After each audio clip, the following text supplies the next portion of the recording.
Welcome again.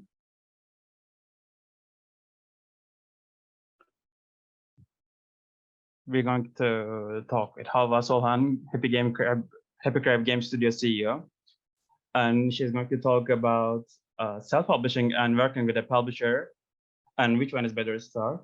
Also, she will talk about the upcoming events of Women in Games Turkey in its 7th year and Women in Games. Welcome again, Havva, and you can start whenever you are ready.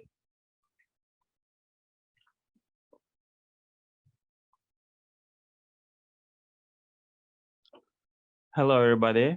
My name is Havva Solhan. I am the CEO of Happy Crab Game Studio CEO, and I am a board member of Women in Games Turkey. And I'm going to talk to you about what Women in Games Turkey does, and our paths, what the path we follow. And we're going to talk to you about self-publishing or working with a publisher, which one is better to start in 2023.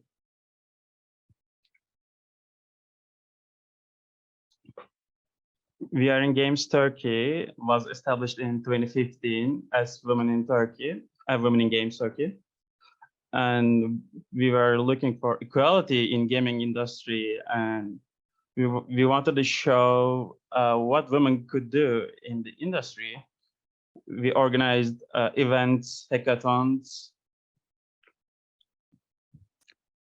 and she contributed to establishments of Women in Games Turkey. She was in a good place in Women in Games Global, but she wanted to contribute to the establishment of Women in Games Turkey. We have a lot of board members which undertook education, and we want to show women what they can do in the industry, and we didn't really foresee how big we could get. And now it is continuing its projects as We Are in Games Turkey, and they want to show what's going to happen in gaming industry in Turkey and what's the potential. And if you look at our events, Women in Games, the switch from Women in Games to We Are in Games was obvious. You can see in 2021, in the first year of pandemic, we had art hackathon. We had a hackathon, and we had works about certain social subjects, and we discussed what can we do about games, how can we create games that are beneficial socially.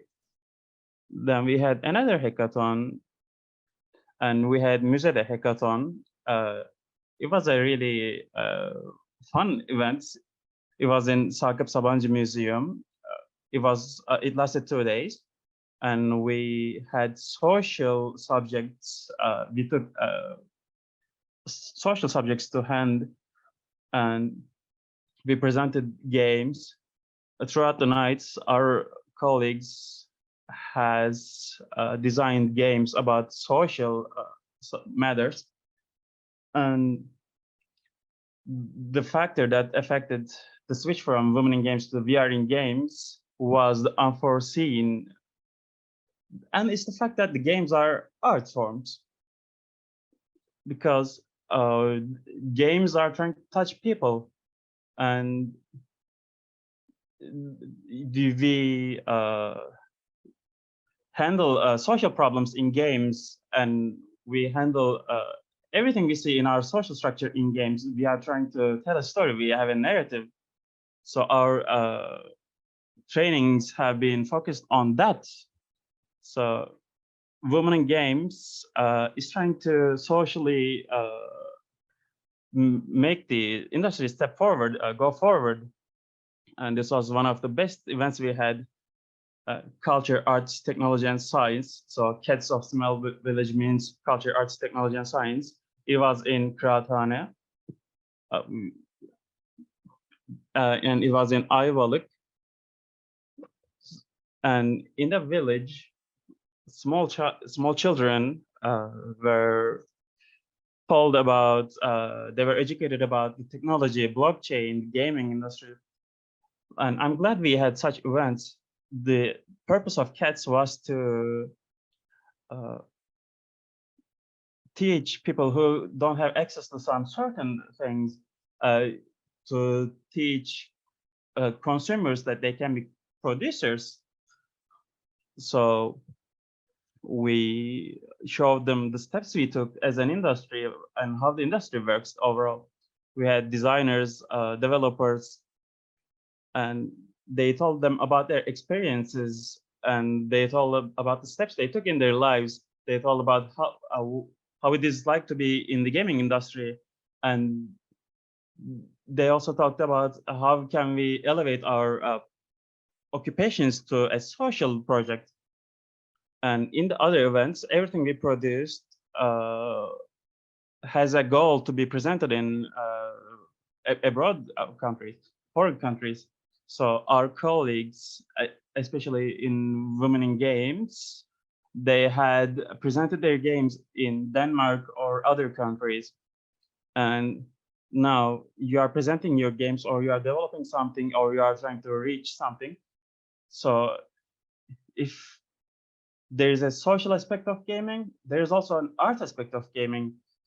So you are able to touch that in people. And after this year, we are going to have different events, different hackathons. And in 17th of December, we started another event. We have digital sculptures in metaverse. There are people focused on metaverse, and we organized the event on Beyond Games. We had an open mic event, and the reason behind the switch from Women in Games to VR in Games is to show the social deficiencies, or how can we incorporate the social meanings to our games? How can we touch people? How can we teach people? We discussed these, we try to work on this, and our new board had a meeting in Istanbul, as you can see from the pictures. We are going to have more hackathons in the future. There's a social aspects of our hackathons. And also, I would like to say we are all artists. It's not like just being in coders or development. You are trying to make people like the mechanics in the game, or you want people to understand some references. So we see games as art, and we want to talk about it.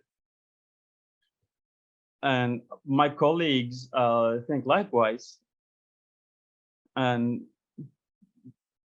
our colleagues have spread all throughout the world, and we want to discuss such subjects in our events, in our hackathons. We want to organize more events, more hackathons. We want to see your games, and we want to see your incorporation of social effects, because well, gaming scope is limited, but we want to see how you incorporate social subjects into your game.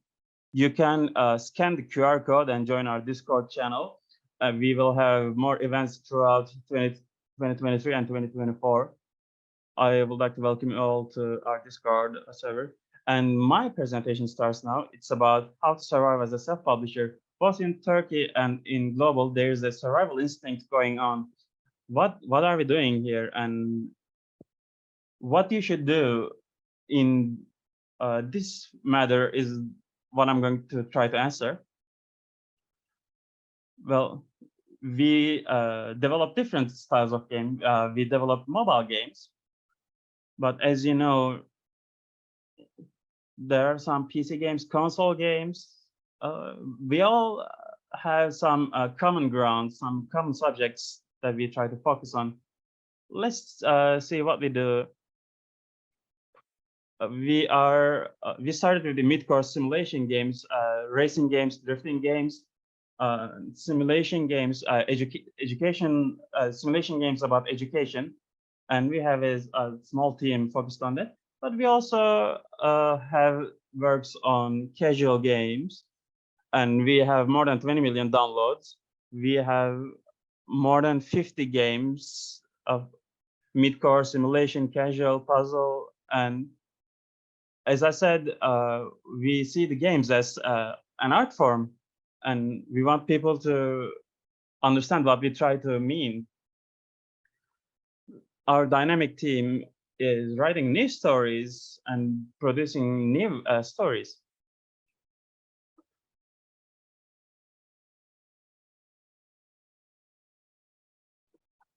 I want to talk to you about our team structure. If you want to have a initiative, if you want to have a new venture, socially, game should be a product. It should be able to sell. And apart from production, there are some handicaps in. So which subjects do we cover? And we should cover which we are lacking in, because you might need to outsource some stuff or build partnership with other companies. And overall, a product, a game, an industry, let's say you have something and you want to create something and you are sure that it's a game. So what genre should you focus on? What do you play as? So you should ask to your team, what do you like? What do we like? And a lot of people know of the genre or the product. When you're choosing the genre, you should have references. You should know what the team can do. Are you going to build the game for PC or console? And how are you going to develop a game? So these are all interconnected. And experience and game and team defines these. So as a team, we are good in this area and we can do that. So you can output a product like that. And you can decide whether you should fill the deficiencies of your team. And the time is also extremely important here. So what can we do in a 3-month period? And can we meet our own needs in this period? And apart from that, fund and money is important. And I will mention those later. Working with a publisher, well, hyper-casual game studios have such a type of work, and we see them. If you are working exclusively, they have a monthly budget allocated to you, and you're asked to develop a game, and there is a contract. And the most important point is that you read it well, and you may have agreed on a certain prototype, or they may have enjoyed your first game, but what do they want, and how many games do they want in a month? Are we compliant in terms of genre? And because publishers have their internal genres, and some of them are more welcoming for certain kinds of games, exclusive contracts. Was in 2020. Many studios have leveraged it very well, but in 2020, the structures of these contracts have been changed, and the existing studios started to ask about self-publishing. How do you publish yourself in events with participants? I receive this question a lot, and generally, you have to work with a certain prototype, and I have a opinion about that. You are doing hyper-casual games and you know that you're capable of that, or you have a new genre and you didn't see it in the store, or you may see it in the store, but you may think that you're doing it better. The quality of the images and visuals and techniques are better, and you may share these skills with the studios that you have. You may see their structures, and only to get to know them, you can reach out to them with this, because the studio has a lot of data about what is wrong and what is right. So they know many points we don't know as self-publisher. That's why it's going to impact on the way you design your own game.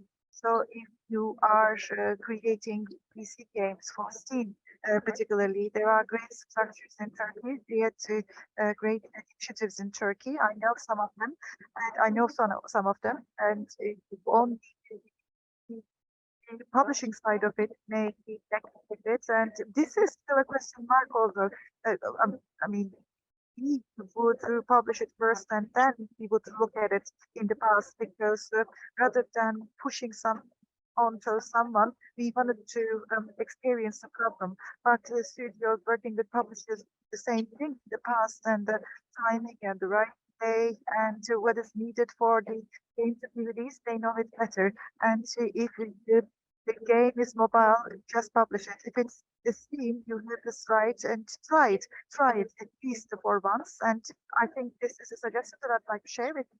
And the people who will publish your game, will you be able to find them? And the only reason you are working with them is that you cannot allocate a marketing budget. You first develop a game, and as this is being developed, you pay something to someone, or you work with your friends, with people you are, and you worked on something for months without getting paid a penny, but it needs to turn into an income for you, a revenue for you, and the game needs to reach a certain level. Can you allocate a certain marketing fund? And this is what we do.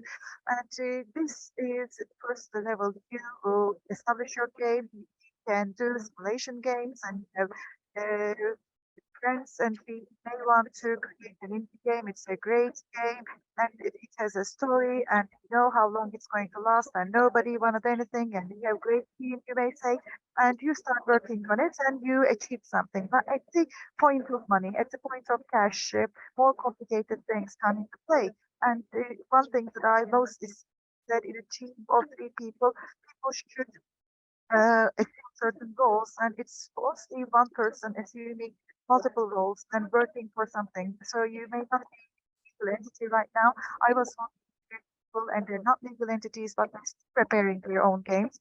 And my take on that is that we are living in Turkey right now, and some people, well, there is a certain amount of assistance and support delivered to certain people. So there are certain sources of support and assistance, three or four of them, where you can go to, and where you can get 3,000 TL, for example. It will never be enough for your marketing activities, but kind of opportunities, or you can start working with techno parks. You can be part of their innovation centers, or you may take part in the idea competitions and contests. If you are at a certain stage, it means that you are ahead of some other people, and if you will have a chance to meet other people to address your shortcomings and deficiencies. And the most important thing is that you should look at where you are, and assistance shouldn't be in the form of money. And there are marketing funds, for example, you can ask to bring your game. Of course, statistics would be quite important, would be quite relevant. Be careful about them and ask about these things to people that you meet at events. This is probably the first proposal that you get, but you don't know the person and how much of it will be something that you need to deal with. You need to understand that as well. And if you have questions, go to people, ask questions to them, to talk about the game. And after you deal to self-publishing, should be dealt with in a systemic manner. You need to come up with documents, and you need to make sure that the team is doing the same thing in a sustainable manner. As you are thinking about the game, you are funding it yourself, and you are publishing it yourself, and you need to make sure that your production continues. And what needs to be done, you always the game, because finding the market, you gaming countries, knowing which step to take next, and you may realize that you, you have to bring some things forward. So we have worked this way. We wanted to work with a techno park, and we were based there. So that's why we started working with the IT Valley, and I was there. I established this company with my sister, and when you establish a legal entity, nobody comes up and start working with you. But if you are in a techno park, you find people, or they organize certain events, so they are much more beneficial than normal and ordinary studios. And we started working on it after we established our company, what kind of people we needed to hire. We wondered if we needed it, so the timing was an important factor. For example, we had a friend who started everything as a foodie, and 3D proposal was so quick from them that they started working on that. And when you are a self-publisher, your teams can be quite sincere and friendly, and then it means that you need to work more. So you're not only working in the areas that your title requires of. So in a way, it costs your time, but still you learn more things. And especially if you do the marketing yourself, if you created the creative aspects of everything, the moment when you hire someone, you know how they should work as well. So you, in a way, minimize the margin for mistakes and errors. So because you have assumed the responsibility for the first stage and you know better. So knowing something is never a negative thing. So that's why all the deficiencies and shortcomings within the team, you need to address and respond to them. And you need to take this into account. And what you need and what kind of a person your team needs, that you will have an idea. So there are different forms of cooperation here. So don't be hesitant about collaborating with people. Whatever you do, it will it will work in your favor, and there are people that can support you. So to wrap up, the best part of working with publishers is that you have probability for less mistakes because they have the best testing structure for your game, and they will give you a better idea as to whether your game will work. And you may not always test your game in nice places, in the right places. You work for something for 3 months and you can't even afford losing it. You send it to testing and the result is bad. So rather than completely abandoning the game, you transform things, and you do it when you're a self-publisher. But as you are working with publishers, they may say that they're not working or proceeding with that game, and can't even allow you to proceed with other publishers. So still, you have the chance for less mistakes by working with publishers, because sometimes we have to ensure higher costs, or sometimes we develop the game and we need to fix a mistake with updates. And this probability is definitely low with publishers and analysis and the testing processing. They have better tools there, and they release 50 games. They may have released 50 games, and they've seen what you did 50 times more. So being a publisher provides you an area with an environment where you can test yourself all the time, and they teach you what they experienced, and the game that you develop, you need to understand the weaknesses about it as well, and publishers do that to you. And resources and examples, there is a studio, you know the games that they release, and you are doing the game right now. There is not 100% the counterpart of your game or counterpart of your game, but in hyper casual, in a pool of probabilities, you will have a chance to access more information and knowledge. We tried it this way. We've seen this CPI, we didn't release it, and this is how we become successful. Or they may say this would really reduce the probability of a certain thing, and that's why you need to focus on your game further. But when you're a self-publisher, this is not necessarily the opportunity to convince people. You need to convince people to provide you with funding, and at every stage you have the liberty to do whatever you want. The social impact of the game that you imagine, the capability of that. And not everything we do is 100% correct, but you take the liberty there, and you definitely learn more when you do it, because you have you make a mistake, you are the person to correct this one, to remedy this one, and you have to come to work again next day. Flexible work, well, you definitely, well, within the corporate structure, you have certain liabilities, but you don't have to rush anything, especially externally, because you have to complete certain things in the time frames that everybody agrees. So you learn how to be an entrepreneur by being a self-publisher.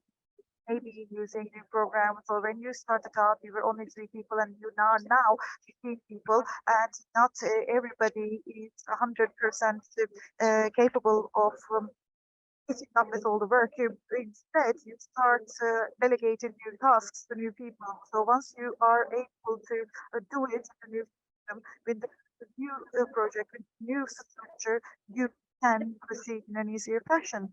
So the entire responsibility, it belongs to you, but it means that you get the entire success as well because it is you who was successful and you were the ones who tested it for the first time, and along the way you learn a lot, and your team have your teams change as well. It's not only about producing one game, but you all think about the content or you content that everybody developed and collectively developed. If you are a founder, for example, if you are one of the founders and partners within the company, you experience a lot of things and you already know the places to go to support because it means that you definitely have had exchanges with more people. So that's why earnings, you have more earnings there. You earn more experience there because knowing that you can do it gives you further motivation. And that's the next step in terms of imagination. Don't really any border. So if you do only one thing, you can finish it in the week, or if you have a one time frame in your mind, you end up doing it at another point in the future. So you can promise yourself that you will finish something in a time frame of 6 months and you have some targets and at the same time you have to earn money. Once you can set up a new structure, you realize that some things can be done by all two people, you make the minor games, so you can do a lot of have a lot of alternatives there. So it's not only about you who presenting something to a board. You work in the evenings or you work there and then you go back to the areas that you will favor the most. So you can work with your friends to form the next projects and you can start formulating new plans. And I think this is something that makes your team better because publishers, when you give them a game only about hyper casual, they're not helping you because they're limiting themselves. So we were talking about it, by the way.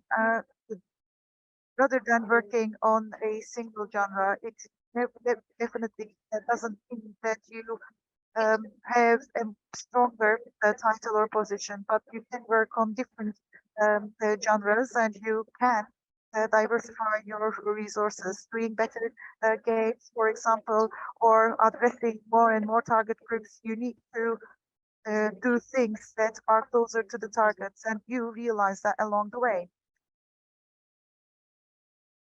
By the way, if you have any questions, I'll be happy to answer them.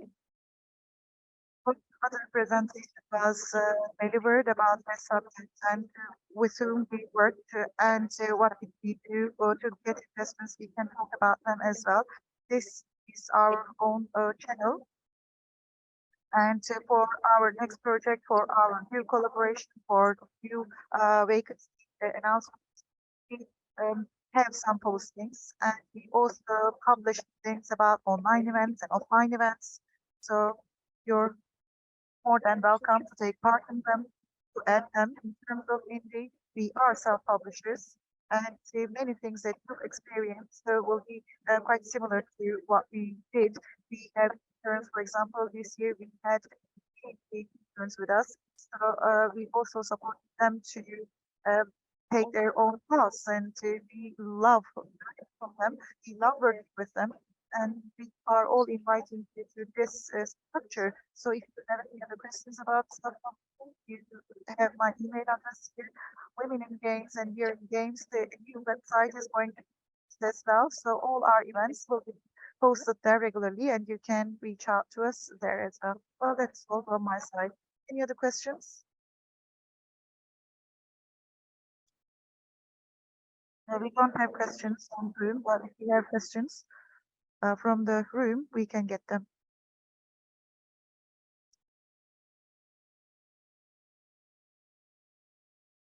According to what you said at the beginning, you are working for mobile games. In PC, self-publishing is easy on Steam, but on mobile games, self-publishing, isn't it more difficult, or how do you cope with the numbers to go up? In Steam, there's a very different marketing.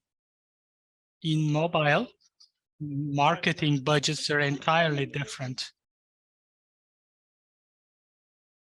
We don't have any problems with downloads because we can make free-to-play games. In order to increase downloads, there are some nuances like in Steam, like they are similar. The rules are similar to Steam, and this is what we experienced in the past 2 years, what we should and shouldn't do. But if you're allocating a marketing budget, and if you know your market, and if your game is high quality, you shouldn't worry.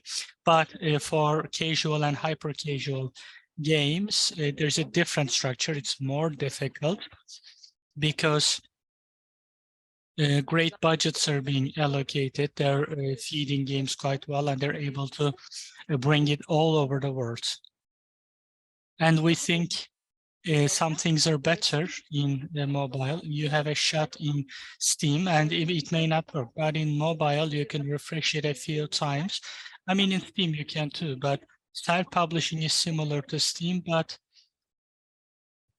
you shouldn't have any worries about the marketing fund, or you should be able to allocate a budget. You can do this by taking the support, or you should have a gaming structure that feeds you before you start trying new things. So in self-publishing, learning is very important.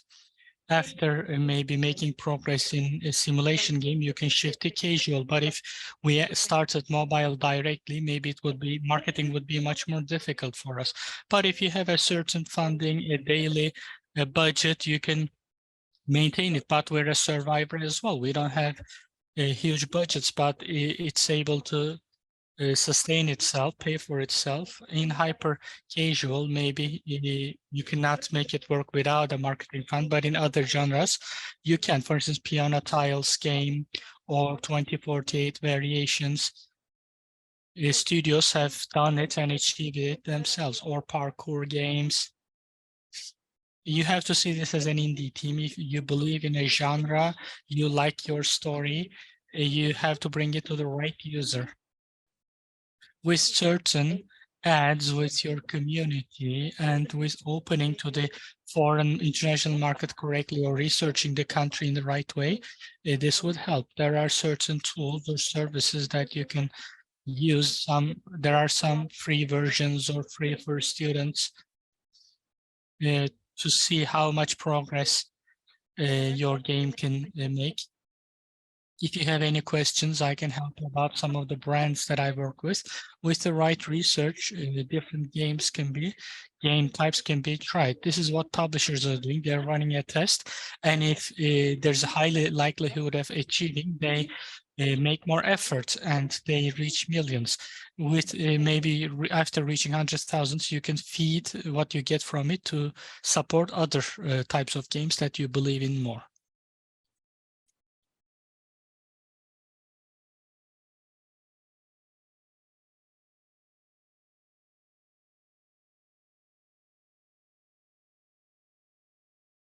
For store optimization, are you working with an external team? Yes. Which company are you working with? We have used Sensor Tower, for instance, we still do. We're planning to work with Game Refinery. They do not store optimization, but game type work. They have a certain working structure, and if you can use the tools in the right way, you can see the results at some level of accuracy. You can see what would be wasted or what should be added, what makes sense, what can be done. If you are personal publisher, organic is what you like the most. And in order to get organic, at least with one game or 2 or 3 games, you have to measure. We are a 2-year company, so we did this with trial and error.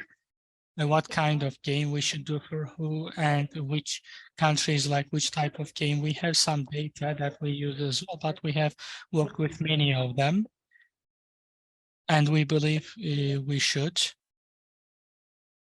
Other than that, I have tried many things. There are good ones, bad ones, but there is USD payment. So it's not easy to access at the beginning. They cannot establish connection with the service right away, but looking at what when an update has been published and what were different strategies, Game Refinery has a free site, for instance. You can use it in order to decrease trial and error. You can look at what has been done in the past. For instance, you can even see that a color is very trendy, like playing many games, downloading, seeing how studios made progress, what was their first game, what kind of people they're working with. It's very helpful to look into these things. Thank you very much.